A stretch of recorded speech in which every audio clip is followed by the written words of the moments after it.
Hello दोस्तों, स्वागत है आपका फिर से अपने यूट्यूब चैनल ज्ञान की बातें में। आज फिर से हम लेकर आए हैं आपके लिए आरपीएफ एसआई 2019 का पेपर। ये है दोस्तों 6 जनवरी 2019 का सेकंड शिफ्ट का पेपर। इससे पहले हमने 6 जनवरी 2019 का शिफ्ट फर्स्ट कराई थी और पूरी वीडियो कराई थी दोस्तों। पूरा पेपर कराया था, डिटेल से कराया था। सारे क्वेश्चन जीएस के देखे थे हमने, और आज भी हम सारे क्वेश्चन टोटल 50 क्वेश्चन जीएस के देखेंगे। पूरा एनालिसिस देखेंगे दोस्तों, कहाँ से क्वेश्चन, कौन से टॉपिक से क्वेश्चन उठाए गए हैं और आगे कहाँ से सवाल पूछे जा सकते हैं। क्योंकि आरपीएफ जो है दोस्तों, आरपीएफ या रेलवे प्रीवियस ईयर से क्वेश्चन उठाता है, बार बार वहीं से पूछता है। तो इसलिए हमें प्रीवियस क्वेश्चन करने की बहुत ही ज़रूरत है दोस्तों। चलिए स्टार्ट करते हैं अपने क्वेश्चन नंबर 1 से।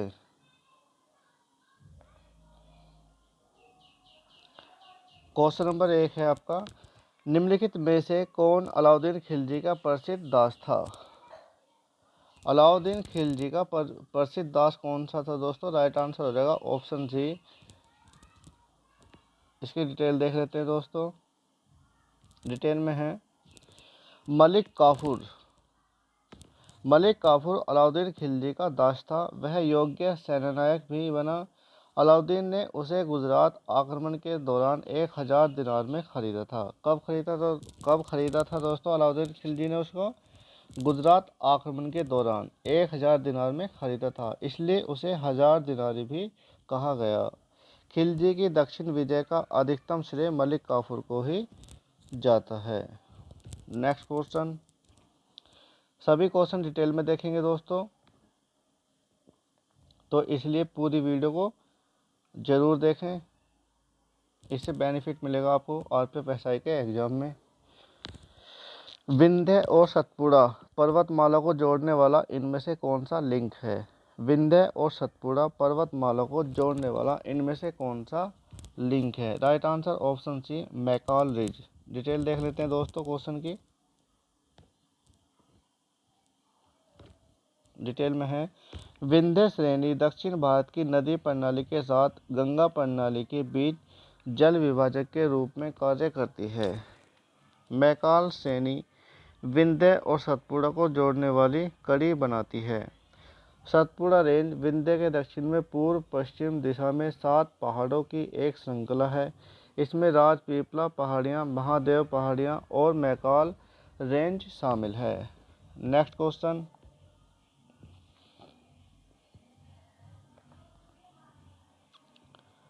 क्वेश्चन नंबर 3, आर्थिक उत्तरदायित्व और बजट प्रबंधन अधिनियम का मुख्य उद्देश्य है। राइट आंसर हो जाएगा ऑप्शन बी, आर्थिक एकत्रीकरण। आर्थिक एकत्रीकरण। डिटेल देख लेते हैं क्वेश्चन की दोस्तों। राजकोषीय व्यवस्था में अनुशासन लाने के लिए तथा सरकारी खर्च तथा घाटे जैसे कारकों पर नज़र रखने के लिए राजकोषीय जवाबदेही एवं बजट प्रबंधन कानून को वर्ष 2003 में तैयार किया गया था। कब किया गया था दोस्तों? 2003 में। इसे 2004 में प्रभाव में लाया गया था। प्रभाव में ये लागू कब किया गया था? 2004 में।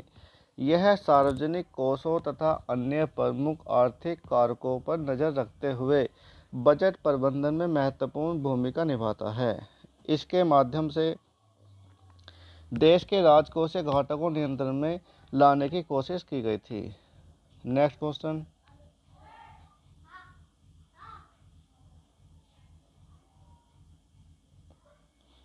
क्वेश्चन नंबर 4, किलिमंजारो पर्वत श्रृंखला किस महाद्वीप में है?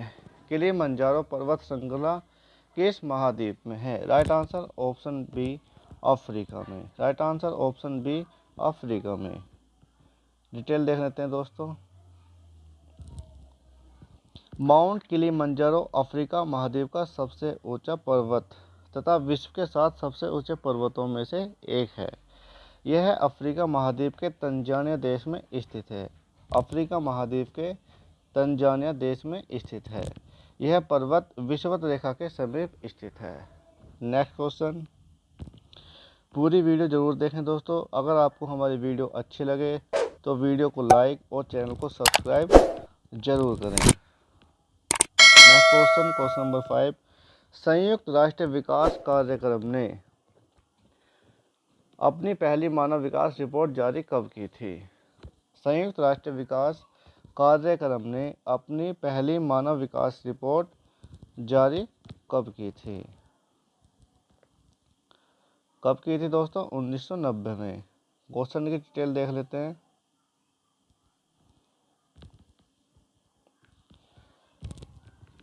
मानव विकास रिपोर्ट संयुक्त राष्ट्र विकास कार्यक्रम द्वारा जारी की जाती है। संयुक्त राष्ट्र विकास कार्यक्रम द्वारा जारी की जाती है। इसे पहली बार 1990 में जारी किया गया था।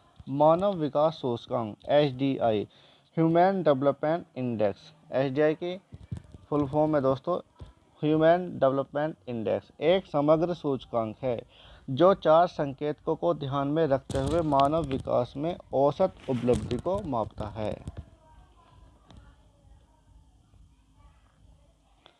नंबर 1 है जन्म के समय जीवन प्रत्याशा। जन्म के समय जीवन प्रत्याशा, स्कूली शिक्षा के अपेक्षित वर्ष, स्कूली शिक्षा के औसत वर्ष, सकल राष्ट्रीय आय। नेक्स्ट क्वेश्चन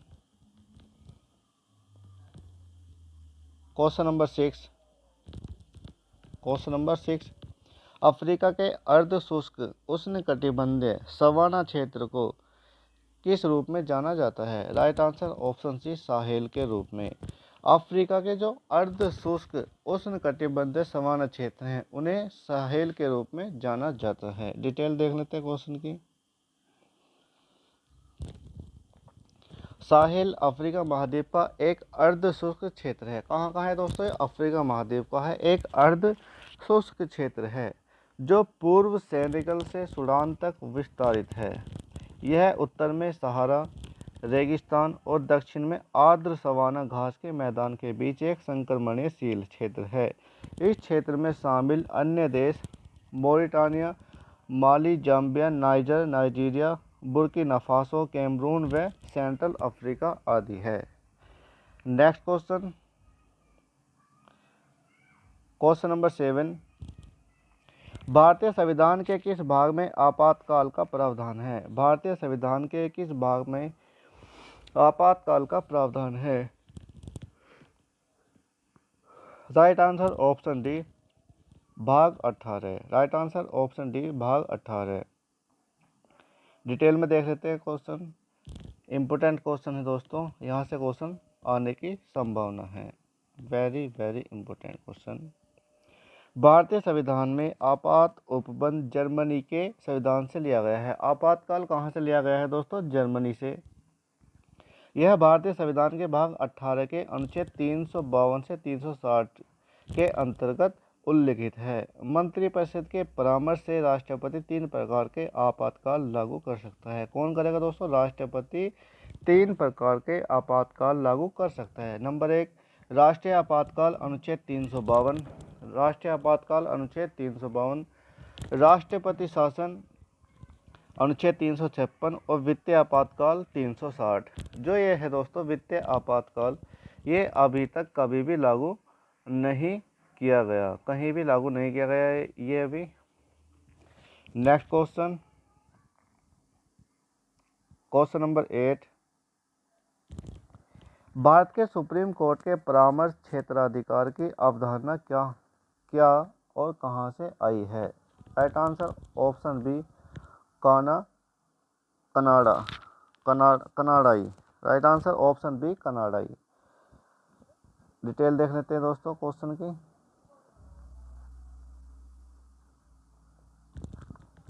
उच्चतम न्यायालय के परामर्श क्षेत्राधिकार की अवधारणा कनाडा के संविधान से ग्रहण की गई है। कहाँ से की गई? कनाडा से।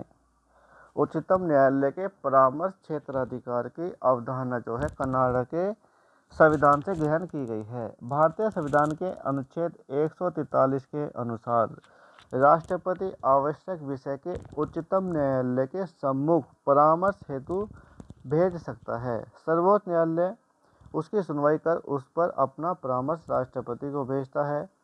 सर्वोच्च न्यायालय द्वारा दिया गया परामर्श राष्ट्रपति पर बाध्यकारी नहीं होता।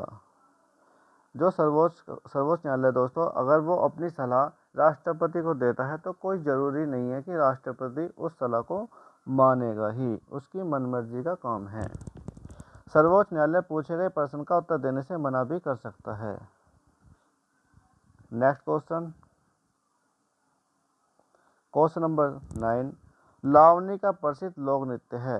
लावनी किसका लोक नृत्य है? राइट आंसर हो जाएगा ऑप्शन बी, महाराष्ट्र। लावनी कहाँ गया? महाराष्ट्र। इसकी डिटेल देख लेते हैं दोस्तों, इंपॉर्टेंट क्वेश्चन है। लावनी महाराष्ट्र का सबसे अधिक लोकप्रिय नृत्य है। लावनी महाराष्ट्र, लावनी महाराष्ट्र, लावनी महाराष्ट्र, ऐसे 2-4 बार बोलोगे तो दोस्तों याद हो जाएगा। लावनी महाराष्ट्र का सबसे अधिक लोकप्रिय नृत्य है।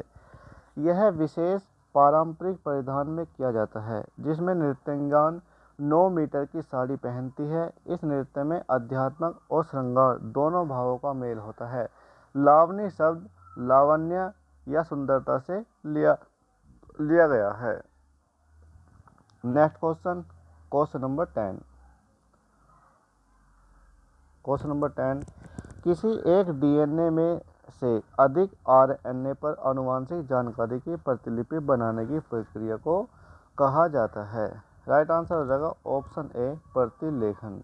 राइट आंसर ऑप्शन ए, प्रतिलेखन। डिटेल देख लेते हैं क्वेश्चन की।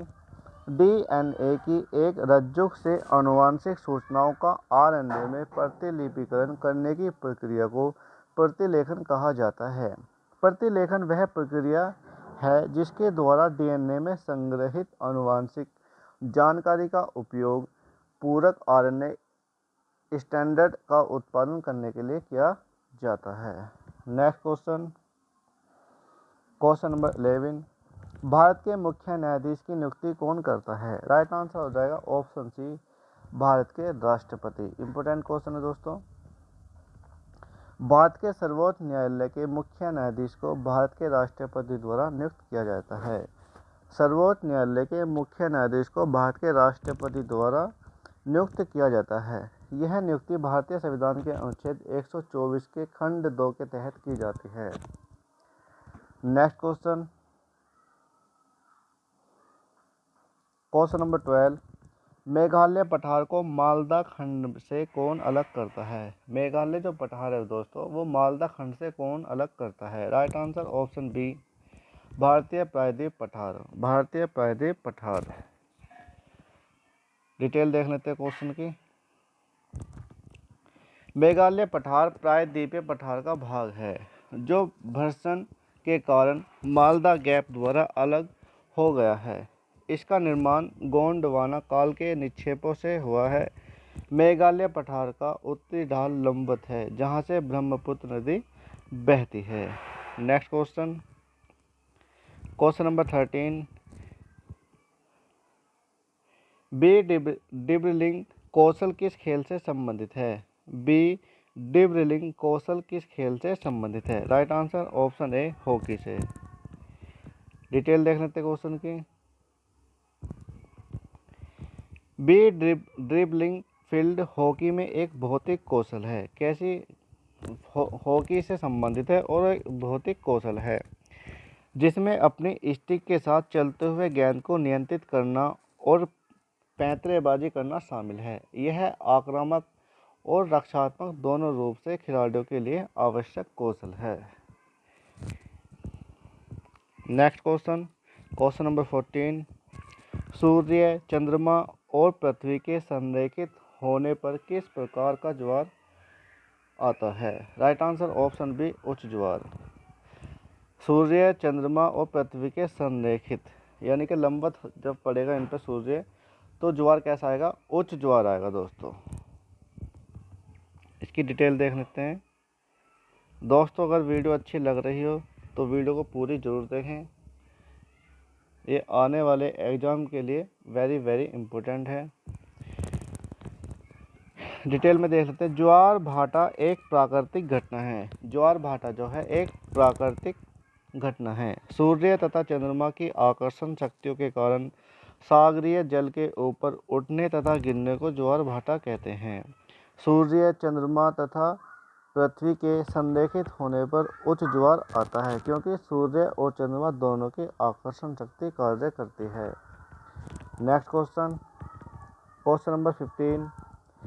एक अतिरिक्त गुणसूत्र 21 की उपस्थिति के कारण होने वाले विकार का नाम क्या है? Right answer option B, Down syndrome. Right answer option B, Down syndrome. Detail देख लेते हैं क्वेश्चन की दोस्तों। डाउन सिंड्रोम क्या है? डाउन सिंड्रोम गुणसूत्र के 21वीं जोड़ी में एक अतिरिक्त गुणसूत्र बढ़ जाने के कारण होने वाला विकार है। इसी बीमारी को ट्राइसोमी के नाम से भी जाना जाता है। अतिरिक्त गुणसूत्र बढ़ जाने के कारण डाउन सिंड्रोम से प्रभावित मनुष्य का चेहरा मंगोलों जैसे माथा चौड़ा, जीभ मोटी, आंखें तिरछी, मंद बुद्धि आदि लक्षण दिखते हैं। Question number 16। शीतकालीन ओलंपिक 2018 किस देश में आयोजित किया गया है? राइट आंसर हो जाएगा ऑप्शन सी, दक्षिण Korea. Right answer option C, दक्षिण कोरिया। ये तब का करंट का क्वेश्चन था दोस्तों। नेक्स्ट क्वेश्चन देखते हैं, क्वेश्चन नंबर 17। अजंता के चित्र धर्म के सामान्य विषय हैं। राइट आंसर ऑप्शन ए, बौद्ध धर्म। अजंता के चित्र जहाँ हैं वो बौद्ध धर्म से संबंधित हैं। इसकी डिटेल देख लेते हैं दोस्तों। अजंता में कुल 29 गुफाएं हैं। अजंता में जो अजंता की गुफाएं हैं उसमें कितने 29 गुफाएं हैं, जिसमें 4 चैत्य गृह और 25 विहार हैं। इस गुफा का निर्माण ईसा पूर्व 2री शताब्दी से लेकर 7वीं शताब्दी के मध्य किया गया था। गुफाओं की दीवारों तथा छतों पर बनाए गए चित्रों में सर्वाधिक महत्वपूर्ण चित्र जातक कथाओं बुद्ध से जुड़ा हुआ है। जातक कथाएं किससे जुड़ा हुआ दोस्तों? बुद्ध से जुड़ा हुआ है। Next question, question number 18। दो तरंगों की अत्यधिक शक्ति के कारण प्रकाश की तीव्रता का असमान वितरण क्या है? राइट आंसर हो जाएगा ऑप्शन डी, व्यतिकरण। राइट आंसर ऑप्शन डी, व्यतिकरण। इसकी डिटेल देख लेते हैं दोस्तों। डिटेल में दे रखा है, दो विभिन्न सुसंगत स्रोतों से दो प्रकाश स्रोत एक साथ मिलते हैं। जब समान आवृत्ति की दो प्रकाश तरंगें किसी माध्यम में एक ही दिशा में गमन करती है तो उनके अध्यारोपण के फलस्वरूप प्रकाश की तीव्रता में परिवर्तन हो जाता है, जिसे व्यतिकरण कहते हैं।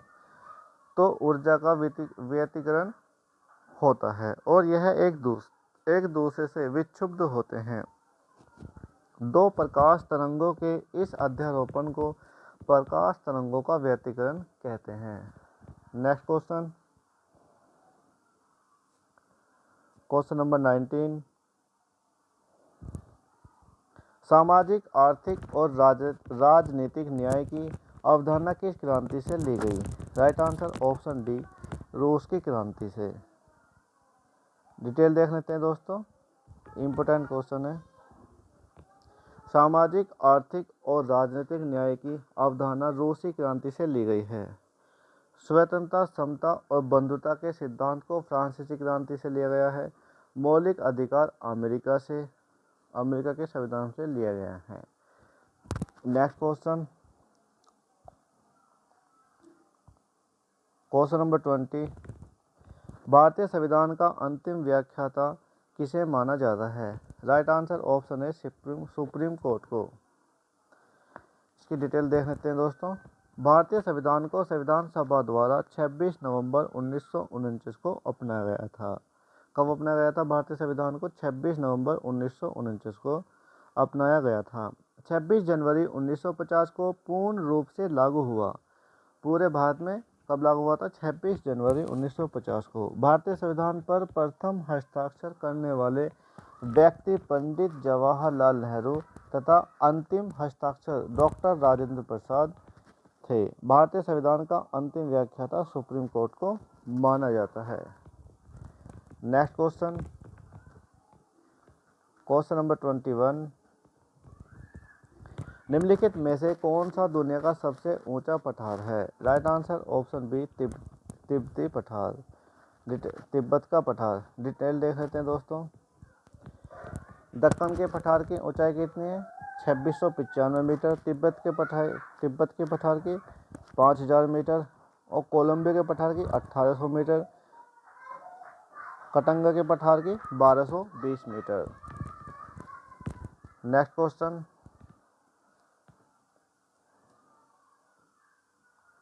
नंबर 22। जिस दर पर रिजर्व बैंक अन्य बैंकों को कर्ज देता है उसे क्या कहा जाता है? Right answer option B, bank दर। जिस दर पर रिजर्व बैंक अन्य बैंकों को कर्ज देगा उसे क्या कहेंगे? बैंक दर। डिटेल देख लेते हैं दोस्तों।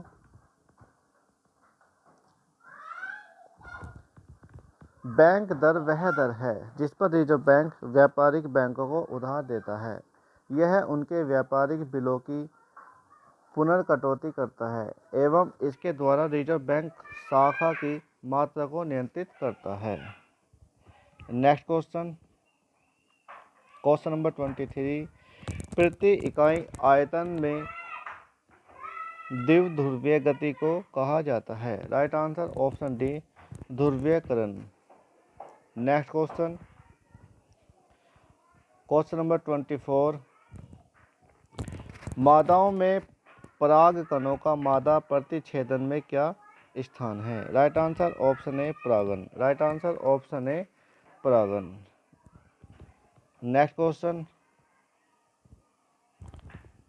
निम्नलिखित में से कौन बास्केटबॉल से संबंधित है? राइट आंसर हो जाएगा ऑप्शन डी, ड्रिबल।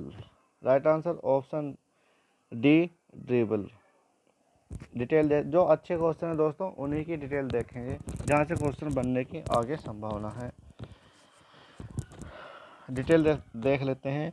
बास्केटबॉल में ड्रिबल शब्द का प्रयोग किया जाता है। ड्रिबलिंग बॉल को एक बार में एक हाथ से लगातार फर्श पर उछालना है। Next question number 26। वेनिस का एक प्रसिद्ध यात्री कौन था? राइट आंसर हो जाएगा option A, Marco Polo. Right answer option A, Marco Polo. Detail देख लेते हैं दोस्तों। मार्को पोलो वेनिस इटली का यात्री था। इसे मध्यकालीन यात्रियों का राजकुमार कहा जाता है। इसने पांड्य शासक मारवर्मन कुलशेखर के शासनकाल में दक्षिण भारत की यात्रा की थी। Next question number 27। मिलिंद में बौद्ध धर्म से जुड़े सवालों का जवाब किसने दिया? Right answer option A, Nageshwar. Next देख लेते हैं इसकी डिटेल। अच्छा क्वेश्चन है दोस्तों। मिलिंद पन्हो पाली भाषा में लिखित बौद्ध ग्रंथ है। इसके रचनाकार नागसेन है। इसमें यूनानी राजा मिनांडर तथा नागेश्वर के संवाद का वर्णन है। Next question number 28। देश ने पहली बार राष्ट्रीय योजना बनाई है। राइट आंसर हो जाएगा ऑप्शन बी, रूस देश ने पहली बार राष्ट्रीय योजना बनाई है। डिटेल देख लेते हैं दोस्तों। रूस ने पहली बार राष्ट्रीय योजना बनाई थी। वर्ष 1951 में भारत में योजना आयोग का गठन किया गया था तथा प्रथम पंचवर्षीय योजना की शुरुआत की गई थी। Next question number 29।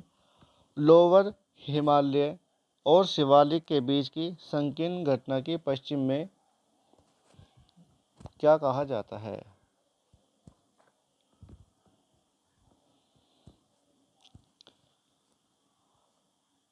Right answer हो जाएगा दोस्तों ऑप्शन बी,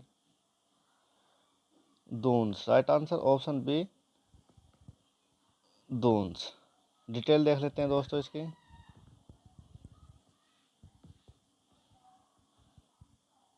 डिटेल में है लघु हिमालय और शिवालिक के बीच की संकीर्ण घाटी को पश्चिम में दून कहा जाता है।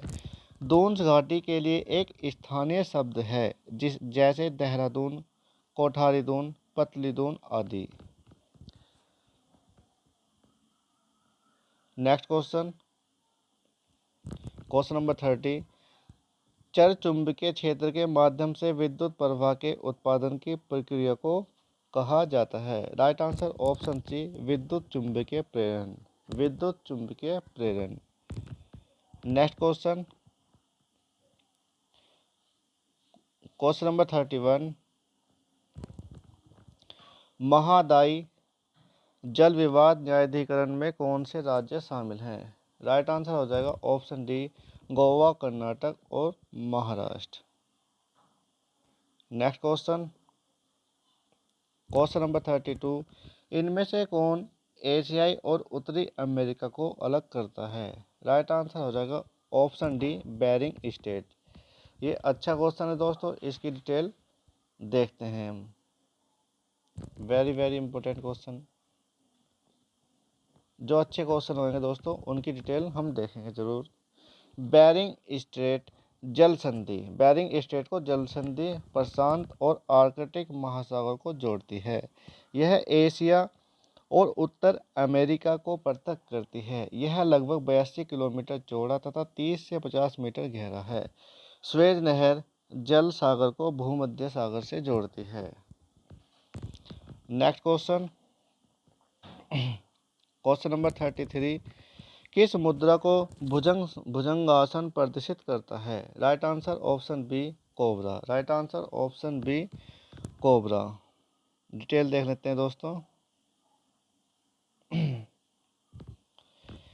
भुजंगासन व्यायाम के रूप में हठ योग और आधुनिक योग में एक लेटे हुए पीठ मोड़ने वाला आसन है। भुजंगासन कोबरा मुद्रा को प्रदर्शित करता है। भुजंगासन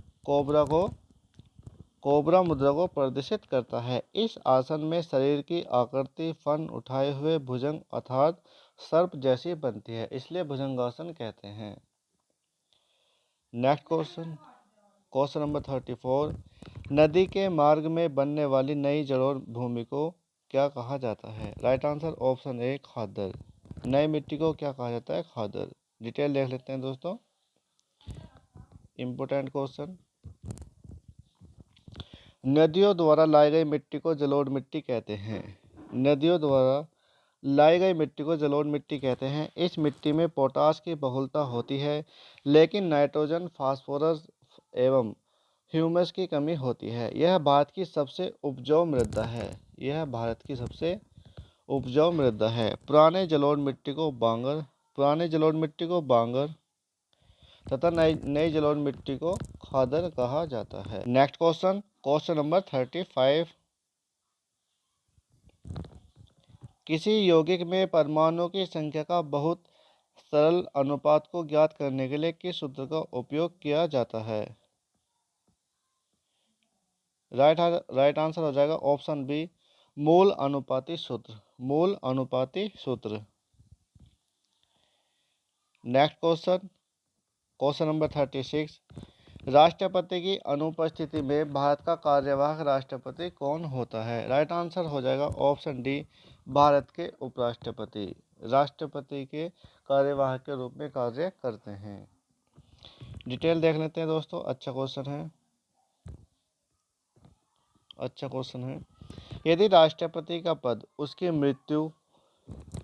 मृत्यु, त्यागपत्र, निष्कासन अथवा अन्य किन्हीं कारणों से रिक्त होता है तो उपराष्ट्रपति नए राष्ट्रपति के निर्वाचित होने तक कार्यवाहक राष्ट्रपति के रूप में कार्य करता है।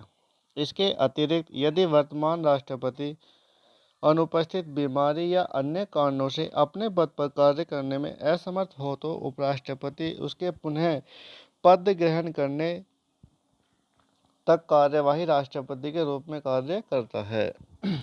नेक्स्ट क्वेश्चन, क्वेश्चन नंबर 37, निम्नलिखित में से कौन एक प्रसिद्ध विज्ञान कथा पुस्तक है? राइट आंसर ऑप्शन बी, सूर्य सिद्धांत। नेक्स्ट क्वेश्चन, क्वेश्चन नंबर 38, भारतीय संविधान वर्ष से कम उम्र के बच्चों को रोजगार पर प्रतिबंध लगाता है। राइट आंसर हो जाएगा ऑप्शन ए, 14 वर्ष। भारतीय संविधान 14 वर्ष से कम उम्र के बच्चों को रोजगार पर प्रतिबंध लगाता है। अच्छा क्वेश्चन है दोस्तों, डिटेल देखते हैं क्वेश्चन की। भारतीय संविधान के अनुच्छेद 24 के अनुसार किसी फैक्ट्री, खान अथवा अन्य परिसंकट में गतिविधियों तथा निर्माण कार्य अथवा रेलवे में 14 वर्ष से कम उम्र के बच्चों को नियोजन का प्रतिबंध करता है, लेकिन यह प्रतिबंध किसी को नुकसान न पहुंचाने वाले अथवा निर्दोष कार्यों में नियोजन का प्रतिबंध नहीं करता। नेक्स्ट क्वेश्चन, क्वेश्चन नंबर 39, निम्नलिखित में से किसने अपने हमलों में प्रसिद्ध सोमनाथ मंदिर के साथ भव्य मंदिर को 17 बार लूटा और नष्ट किया? राइट आंसर हो जाएगा option B, Mahmud Ghazni. Right answer option B, Mahmud Ghazni. Detail देख लेते हैं दोस्तों, अच्छा क्वेश्चन है। महमूद गजनवी ने 1001 ईस्वी से 1026 ईस्वी के बीच भारत पर 17 बार आक्रमण किया। इसने गुजरात के सोमनाथ मंदिर पर आक्रमण 1025 ईस्वी में किया। यहाँ का शासक भीम फर्स्ट 1022 से 1064 ईस्वी तक था। इसने मंदिर से अथवा संपत्ति को लूटकर वापस लौट गया था। इसने यहाँ से संपत्ति और मंदिरों की तोड़फोड़ और मंदिरों को लूटा था। नेक्स्ट क्वेश्चन, क्वेश्चन नंबर 40, प्रसिद्ध बोरोबुदुर मंदिर किसको समर्पित है? राइट आंसर हो जाएगा ऑप्शन डी, बुद्ध को। प्रसिद्ध बोरोबुदुर मंदिर बुद्ध को समर्पित है। डिटेल देख लेते हैं। बोरोबुदुर महायान बौद्ध मंदिर है। यह इंडोनेशिया में स्थित है तथा विश्व का सबसे बड़ा बौद्ध मंदिर है। इसका निर्माण 9वीं शताब्दी में शैलेंद्र राजवंश के शासनकाल के दौरान हुआ था। नेक्स्ट क्वेश्चन, क्वेश्चन नंबर 41, किस कार्य क्षमता को कणों से भरे कुल अंतरिक्ष के प्रतिशत के रूप में कहा जाता है?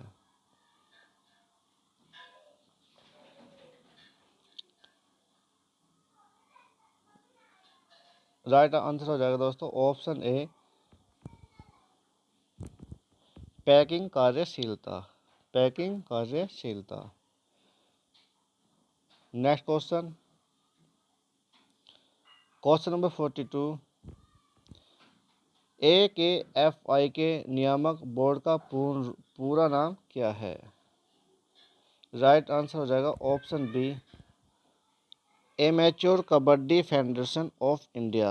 Amateur Kabaddi Federation of India.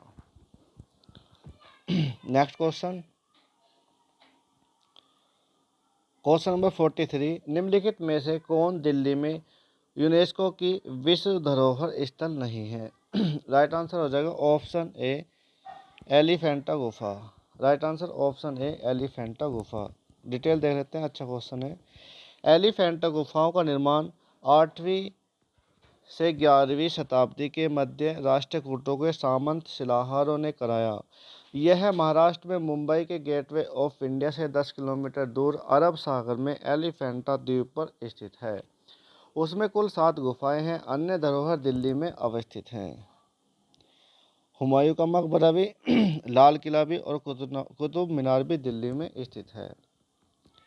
Next question, question number 44, एक प्रणाली की इकाइयों को दूसरी प्रणाली में बदलने के लिए किस पद्धति का उपयोग किया जाता है? राइट आंसर ऑप्शन सी, परिमाण विश्लेषण। परिमाण विश्लेषण। नेक्स्ट क्वेश्चन, क्वेश्चन नंबर 45, राष्ट्रपति द्वारा किसी विधेयक को मंजूरी दिए बिना और उसे वापस नहीं लेने पर इसे कहा जाता है जिसे अनिश्चित काल के लिए लंबित रखा जाता है? राइट आंसर हो जाएगा option D, pocket veto. Detail देख लेते हैं, अच्छा क्वेश्चन है। संविधान से दोस्तों 4-5 क्वेश्चन बन चुके हैं अब तक। हिस्ट्री से 2-3 क्वेश्चन बने हैं। हिस्ट्री से 2-3 क्वेश्चन बने हैं। डिटेल देख लेते हैं क्वेश्चन की, अच्छा क्वेश्चन है। पॉकेट वीटो का प्रयोग राष्ट्रपति द्वारा विधेयक को अनिश्चित काल के लिए लंबित रखने के लिए किया जाता है। वह ना तो विधेयक को अस्वीकार करता है और न ही विधेयक को पुनर्विचार के लिए लौटाता है। भारतीय संविधान के अनुच्छेद 111, भारतीय संविधान के अनुच्छेद 111 के तहत राष्ट्रपति को वीटो शक्ति का प्रयोग करने का अधिकार प्राप्त है। Next question, question number 46, Rajya Sabha में सदस्यों की कुल संख्या कितनी है? Right answer option C 250। Detail देख लेते हैं।